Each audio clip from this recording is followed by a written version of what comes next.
अगर मैं आपसे कहूँ कि अगर आपको एग्जैक्ट सपोर्ट और रेजिस्टेंस रेडीमेड अगर मिल जाए और साथ में डबल कंफर्मेशन के साथ एंट्री करने की जगह मिले तो कैसा आपको लगेगा। आइए आज का वीडियो इसी विषय पर शुरू करते हैं। सबसे पहले इसी चीज को समझने के लिए हम इंडिकेटर सेक्शन में चलेंगे और यहाँ पर एक बहुत नया बड़ा शानदार एक इंडिकेटर आप देखेंगे, support and resistance power channel.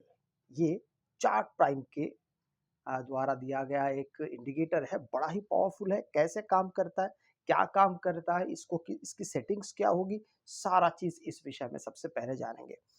अब ये इंडिकेटर आपके चार्ट पे लग चुका है। अब देखिए ये बड़ा ही आ, बहुत ही सटीक तरीके से आपको ये चीजें दिखा रहा है कि भाई रेजिस्टेंस कलर भी दिखा रहा है और एग्जैक्ट कहाँ से मार्केट रिवर्स, और ये रनिंग मार्केट है, लाइव मार्केट है। अब इसकी कुछ सेटिंग्स हम पहले यहाँ पे देख लेते हैं और समझने की कोशिश करते हैं। अब यहाँ पर सेटिंग्स को समझना बड़ा आवश्यक है। वो क्यों आवश्यक है मैं एक एक करके आपको बताता हूँ। यहाँ पर लेंथ 130 है। अब आप इसको अपने अनुसार भी ढाल सकते हैं, ठीक है। 130 को अपने अनुसार डाल सकते हैं। जैसे 130 को आप पहले 60 कर लीजिए। अब देखिए 60 करने के बाद अब वो कैसा दिखता है। अब देखिए 60 करने के बाद इस प्रकार से दिखता है। अभी देखिए थोड़ी देर पहले रेजिस्टेंस कहाँ पे था, यहाँ पे था। अब रेजिस्टेंस यहाँ पे चला आया है, ठीक है। अब एक बात हो गई। अब दूसरी बात, इसी के साथ हम और एक इंडिकेटर जोड़ेंगे जिसका नाम है two moving average with zone colouring, ये वाला, ठीक है। विथ जोन कलरिंग मैं आपको दोबारा एक बार दिखा देता हूँ। ये वाला two moving averages with zone colouring, ठीक है। इसको हम ले लेंगे और इसको लेने के बाद इसके कुछ सेटिंग्स होंगे, उस सेटिंग्स को आप जरा ध्यान से देखिएगा।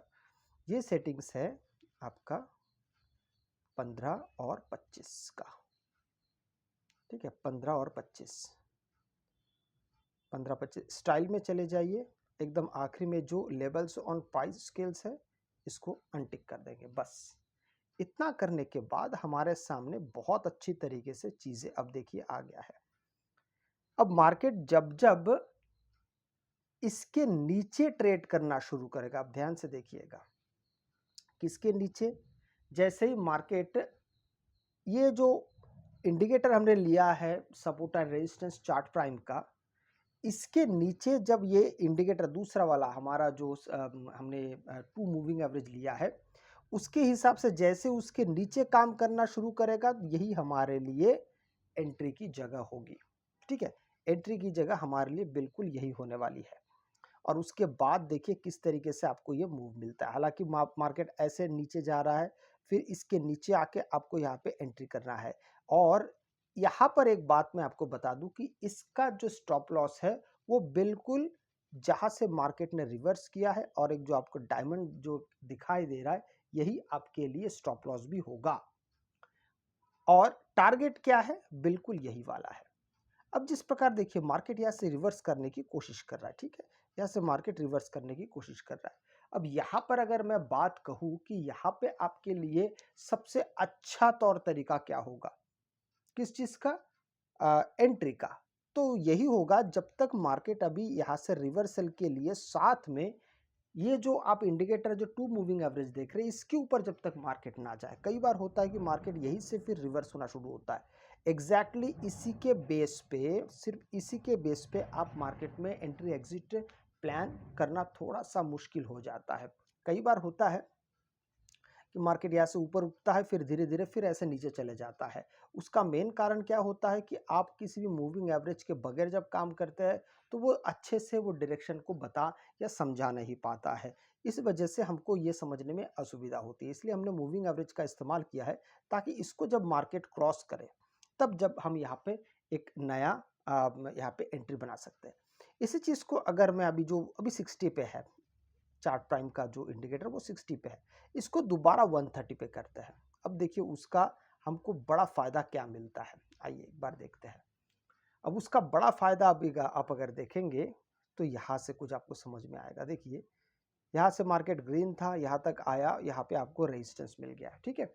रेजिस्टेंस मिलने के बाद एक चीज यहाँ पे समझ में आ गया कि अगर आपने यहाँ कहीं से एंट्री की होती तो आपका जो ये रेजिस्टेंस है वो बिल्कुल यहाँ पे है, तो यहीं पे आके आप इसको एग्जिट कर सकते हैं। एग्जिट करने के बाद दोबारा अगर आपको फिर कोई मौका मिलता है तब जाके आप वहाँ से दोबारा एंट्री के लिए अपना कदम बढ़ा सकते हैं। जैसे यहाँ पे एग्जिट तो हो गया, एग्जिट होने के बाद हम अपने इंडिकेटर दूसरा वाला जो जोन कलरिंग वाला है, जो हमारा ये वाला है, इसके नीचे जैसे कि ये देखिए यहाँ पे ये रेड हुआ है, रेड होने के बाद इसके नीचे इस कैंडल ने ब्रेकडाउन दिया है। तो अब यहाँ से कितना सारा आपको यहाँ पे बड़ा मूव मिल रहा है, आप देखेंगे तो यहाँ से लेके मार्केट धीरे धीरे यहाँ तक नीचे आया है। बस यही इस इंडिकेटर का बड़ा कमाल है कि ये आप इसको जितना ब्रॉडर वे में लेंगे आपको उतना बड़ा एक मोमेंटम देने की वो कोशिश करता है। एक बात, अब इसको जितना छोटा करते हुए जाएंगे, अब मैं आपको एक एग्जांपल दिया मैंने, अभी मैं आपको दूसरा एग्जांपल देता हूं। अब ये 2 मूविंग एवरेज को हम यहां से हटा देते हैं, ठीक है, और हम यहां से जो ये 130 है इसको हम दोबारा 60 में कर लेते हैं। और यहां पर मैं आपको दूसरा तरीका बताता हूं। एक हो गया, अब देखिए दूसरा तरीका क्या होगा। यहां पे इसी जगह को हम यहाँ पे और एक इंडिकेटर के साथ में हम यहाँ पे इस्तेमाल कर सकते हैं, उसका नाम होगा स्टोकेस्टिक आरएसआई।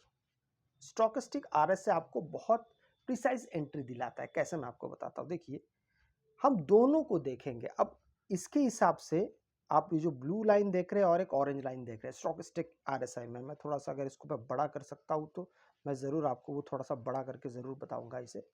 हाँ, अब देखिए इसको पहले मैं समझा देता हूँ स्टोकेस्टिक आरएसआई के साथ आप किस तरीके से काम कर सकते हैं। यहाँ पर देखेंगे तो ब्लू लाइन भी है और एक ऑरेंज लाइन है, और ये जो पूरा बॉक्स है, ये बॉक्स के बाहर मार्केट अगर ऊपर चला जाता है तो वो ओवरबॉट पोजीशन है, इसके नीचे चला जाता है तो ओवरसोल्ड पोजीशन है। बड़ा ही सिंपल है समझने के लिए। जब जब मार्केट इस जगह से, ये ब्लू लाइन आप देख पा रहे हैं यहाँ पे, ब्लू लाइन को क्रॉस करके जब मार्केट, ये ब्लू लाइन है, इसको फिर ऑरेंज लाइन को वो क्रॉस कर रहा है, जहां से वो क्रॉस कर रहा है वहां से हमारी एंट्री बनती है, और मार्केट जब फिर से ओवरबॉट पोजीशन पे जाता है हम वहां से एग्जिट हो जाते हैं। बहुत ही सिंपल तौर तरीका है। यही चीज उल्टे तरीके से भी होगा। अगर मार्केट रेजिस्टेंस के पास है तो मार्केट जैसे ये ब्लू लाइन ऑरेंज लाइन को क्रॉस करेगा तो हमारी एंट्री यहाँ से बनेगी, यहाँ से लेके यहाँ तक हमारा मतलब जैसे ओवरसोल्ड पोजीशन तक पहुंचता है हमारे लिए वहां पे एग्जिट होगा। चलिए इसको दोबारा हम नीचे कर देते हैं। अभी चूंकि मार्केट इस जगह पे ये पूरा रेजिस्टेंस एरिया है, ठीक है, तो हम यहाँ पे कब एंट्री कर सकते हैं। अगर आप यहाँ पर देखेंगे, मैं थोड़ा सा इसको बड़ा कर देता हूँ, यहाँ पर देखिए, यहाँ से और इस जगह को अगर आप मुआयना करेंगे तो ये ओवरबॉट पोजीशन पे, तो यहाँ से आपका एक एंट्री बनता है और धीरे धीरे धीरे फिर मार्केट यहाँ तक पहुंचा। छोटी ही सही पर आपको यहाँ पे एक छोटा एंट्री मिलता है। याद रखिएगा स्टोकेस्टिक आरएसआई जब आप इस्तेमाल करते हैं इसमें बड़ी एंट्री बहुत मतलब बड़ा ट्रेड मुश्किल से मिलता है, इसमें छोटे छोटे ट्रेड्स मिलते हैं। इस बात को आप याद रखिएगा। अभी रेजिस्टेंस के पास था, अब हम दूसरा देख रहे थे कि सपोर्ट के पास जब आएगा। अब यहाँ पे दूसरा, जैसे मार्केट यहाँ पे सपोर्ट के पास आया पर यहाँ पर नहीं है, तो हम यहाँ पे सपोर्ट के लिए मतलब नीचे से कॉल बाय नहीं कर सकते, तब तक नहीं करेंगे जब तक मार्केट नीचे वाले लाइन पे ना आए। अब जैसे मार्केट यहाँ से धीरे धीरे धीरे चल के यहाँ तक पहुंचा, अब यहाँ इस एरिया को देखेंगे तो ये पूरा एरिया ओवरसोल्ड पोजीशन पे है। तो मार्केट जैसे ही यहाँ पे नीचे सपोर्ट के पास आता है, यहाँ पे प्राइस एक्शन भी बनाता है, हैमर के ऊपर मार्केट ने क्लोज दिया, तो ये हमारे लिए एक नई एंट्री की जगह होगी। अब स्टोकेस्टिक आरएसआई के अनुसार मार्केट कब जाके हम वहां पे एग्जिट करेंगे, जब मार्केट फिर से इस ऑरेंज लाइन को क्रॉस करके नीचे की तरफ ना जाए, तब तक हम यहाँ पे वेट कर सकते हैं। इस बात को आप याद रखिएगा, जब तक क्रॉस करके फिर से ब्लू एरिया में शामिल ना हो। जैसे मैं आपको यहाँ पे एक उदाहरण बताता हूँ, इसको ध्यान से सुनिएगा। मार्केट यहाँ से नीचे आना शुरू हुआ, फिर मार्केट ओवरसोल्ड पोजीशन पे आया और तब तक ओवरसोल्ड पोजीशन पे रहा इस यहाँ से लेके यहाँ तक। अब देखिए यहाँ से लेके यहाँ तक मार्केट पूरा नीचे जा रहा है, और फिर जब क्रॉस किया तभी मार्केट ऊपर जाना शुरू हुआ। इसलिए इस बात का आपको ध्यान रखना है कि अगर आप स्टोकेस्टिक आरएसआई इस्तेमाल कर रहे हैं तो ऊपर पहुंचने के बाद जब ये ब्लू लाइन नीचे फिर से ब्लू सेक्शन में ना शामिल हो जाए तब तक आप उसको होल्ड कर सकते हैं। इस बात को आप इसको समझ लीजिएगा। दूसरा, ये आपको काफी प्रैक्टिस के बाद ही धीरे धीरे ये सारी चीजें समझ में आती रहेगी। और अगर हम सपोर्ट और रेजिस्टेंस चार्ट प्राइम का जो पावर चैनल है उसको उसके बारे में अगर हम बात करें तो आप उसको बहुत छोटे तर्ज पे इस्तेमाल मत करिएगा। 60 ठीक है, आप अलग-अलग लेवल पे जाके अपने हिसाब से भी उसको टेस्ट कर सकते हैं। आप 40 करके देखिए, 30 करके देखिए, 20 करके देखिए और फिर ये स्टोकेस्टिक आरएसआई या two moving averages with zone colouring, इन दोनों का इस्तेमाल करके आपको जिसमें ज़्यादा सूटेबिलिटी महसूस होती है, आप उसमें काम करना शुरू कीजिए। देखिए, धीरे-धीरे प्रैक्टिस के साथ-साथ आपको धीरे-धीरे ये सारी चीज़ें समझ में आने लगेगी। अगर आपको वीडियो अच्छा लगे तो लाइक, शेयर, सब्सक्राइब ज़रूर कीजिएगा। आपसे मैं अगले वीडियो में मिलता हूँ, तब तक के लिए जय हिंद।